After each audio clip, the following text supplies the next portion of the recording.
Saya Muhammad Aziz bin Muhammad Fairuz, berumur 23 tahun dan berasal dari Meru Kelang, dan saya pelumba kaprik profesional. Saya dari tim Idemitsu Honda Yam Racing. Saya telah berlumba selama 8 tahun.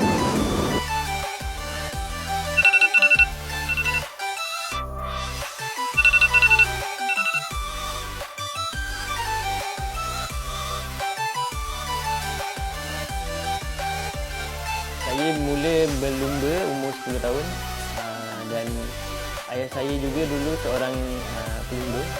So saya yang ganti dia punya cita-cita masa muda. So dia ajar saya teknik bawa motor yang laju dan betul lah dekat track. So pada asasnya kita akan belajar buat corner 8. So kita akan improve kita punya body language dengan kita punya brake. So after kita dah mahir 8, so kita akan pergi ke track lah untuk belajar corner dan juga braking point.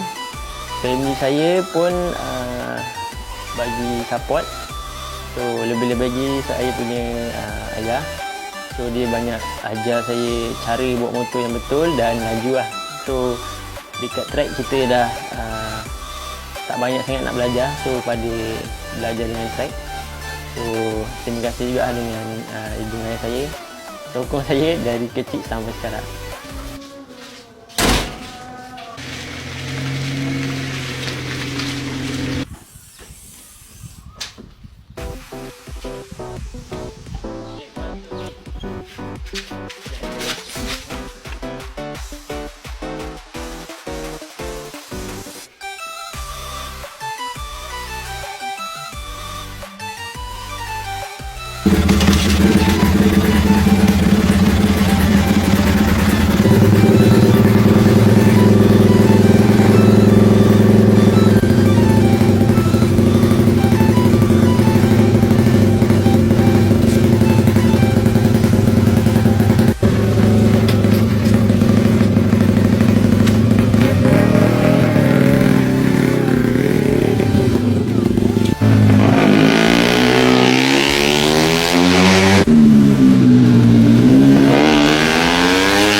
Semasa saya race, saya pernah ada crash.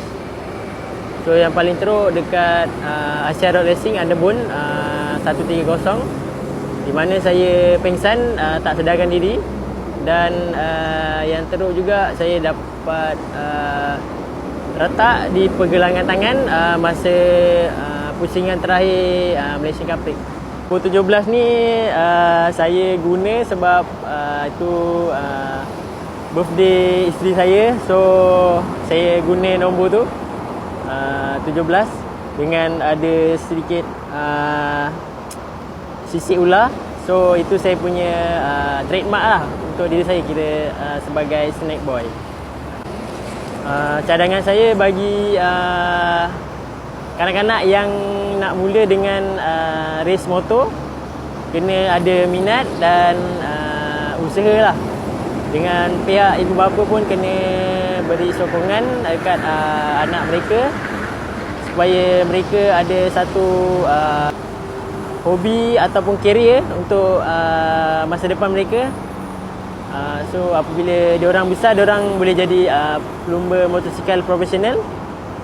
So saya harap golongan muda boleh memberi minat yang lebih mendalam lah tentang sukan motosikal ni.